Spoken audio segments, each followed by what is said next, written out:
Karim Elaoui est avec nous pour un œil sur les médias. Bonsoir, Bonsoir.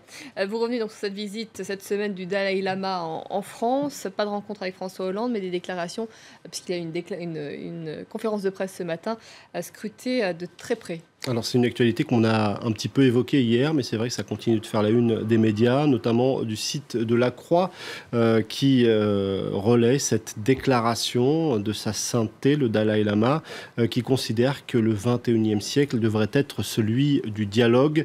En ces temps tourmentés, ça semble être une phrase de bon sens. Il a aussi évoqué le sort des migrants, mais du côté de La Croix, on souligne aussi que les visites du Dalai Lama ont, semble-t-il, moins de retentissement que par le passé. On nous explique qu'il n'y a évidemment pas forcément beaucoup d'officiels pour venir l'accueillir, pas plus que de stars venus rencontrer le Dalai Lama. Pourquoi il n'attire plus autant les foules pour La Croix? Eh bien, il y a un tournant 2008. La Croix qui cite le sociologue Raphaël Lioger, qui considère que finalement la renommée et l'influence du Dalai Lama étaient à son zénith en 2008 pendant les JO de Pékin.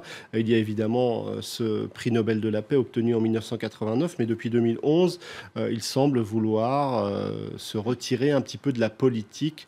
Et c'est vrai que évidemment, ça a une influence sur ses visites à travers le monde. En tout cas, certains médias ont souligné qu'il semble être moins féroce à l'égard du régime chinois. Le site internet de L'Orient le Jour souligne qu'il ménage un petit peu le président chinois en expliquant que Xi Jinping veut faire des réformes, mais il se heurte à un certain nombre de résistances. Mais comme le souligne ce tweet de notre journaliste Mélanie Huet, qui était justement à cette conférence de presse, il a tout de même des mots durs. La censure est immorale. La Chine se doit d'aller vers la liberté d'information. Il y avait aussi quelques images fortes retenues par les internautes, notamment celle-ci, le Dalai Lama en compagnie de Robert Badinter, qu'il appelle son frère, l'ancien garde des Sceaux de François Mitterrand. Il y a aussi cette rencontre avec Emmanuel Macron, qui explique qu'en rencontrant le Dalai Lama, il a vu le visage de la bienveillance. Alors évidemment, beaucoup y ont vu un coup de com' politique de la part d'Emmanuel Macron. Il y avait ce dessin partagé sur les réseaux sociaux. Macron rencontre le Dalai Lama. C'est sympa de se faire raser ensemble. Référence à une autre image de l'ancien ministre de l'économie qui s'est fait raser au salon de la coiffure. Mais ces apparitions et cette omniprésence d'Emmanuel Macron, certains justement trouvent ça bien rasoir, comme ce compte Twitter, Tremblay-Tiran. Macron à la mer, Macron à la montagne, Macron à l'usine, Macron chez le coiffeur.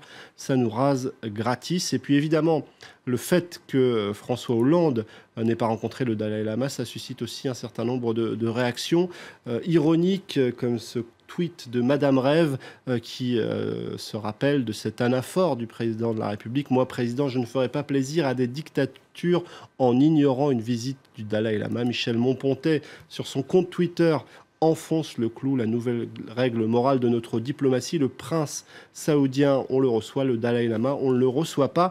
Il y avait aussi cet article à signaler du côté de Marianne qui égratine un petit peu l'image du Dalai Lama en s'arrêtant un instant sur Sogyal Rinpoché, une figure importante de la spiritualité bouddhiste qui a été souvent pointé du doigt pour des actions particulièrement délictueuses, puisqu'on lui reproche un certain nombre de choses.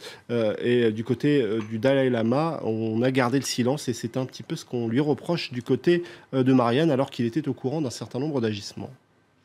Aux États-Unis, l'attitude d'un joueur de football américain n'en finit plus de diviser le pays. Ça fait des semaines qu'on en parle de Colin Kaepernick, un joueur des San Francisco 49ers, le quarterback de cette équipe de football américain, qui a décidé de protester contre, je cite, l'oppression de la communauté noire américaine.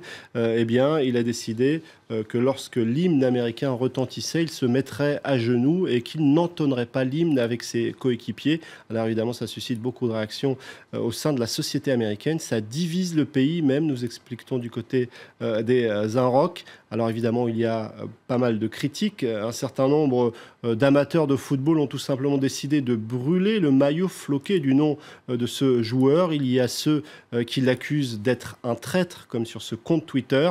Le mot de trahison poison revient même apparemment dans la bouche du gouverneur du Kentucky. C'est ce que nous explique ce journaliste. Alors évidemment, il y a aussi ceux qui considèrent que c'est un acte courageux. Et pour le site Slate, finalement, Colin Kaepernick est en train de gagner son pari parce qu'un certain nombre de sportifs, d'athlètes, lui emboîtent le pas en quelque sorte. Alors ils ne se mettent pas forcément à genoux, ils pointent le poing vers le ciel, comme Marcus Peters, qui est lui aussi une star du sport aux États-Unis. Il y a aussi cette équipe qu'on découvre ensemble, où 4 des joueurs ont décidé de se mettre à genoux en signe de solidarité, ou encore ces membres de l'équipe des Tennessee Titans qui également ont décidé de symboliser leur opposition à ce qui s'est passé aux États-Unis ces dernières années en levant le poing. On peut noter aussi cette joueuse de football, de soccer, une femme qui elle aussi est venue en signe de solidarité poser le genou à terre. Et du côté du public, un certain nombre d'amateurs de football considèrent que Kaepernick a du courage et il l'en remercie avec cette grande pancarte qu'on découvre ensemble. Du côté de Barack Obama, eh bien, le président américain s'était exprimé déjà il y a quelques jours, puisque cette polémique dure depuis un moment déjà, et il défend en quelque sorte les démarches de Kaepernick au nom de la liberté d'exprimer ses idées. Le point de vue de Barack Obama est assez clair sur la question, et il ne reviendra sans doute pas sur cette question. Je vous remercie, Karim, pour votre chronique Anaïs sur les médias.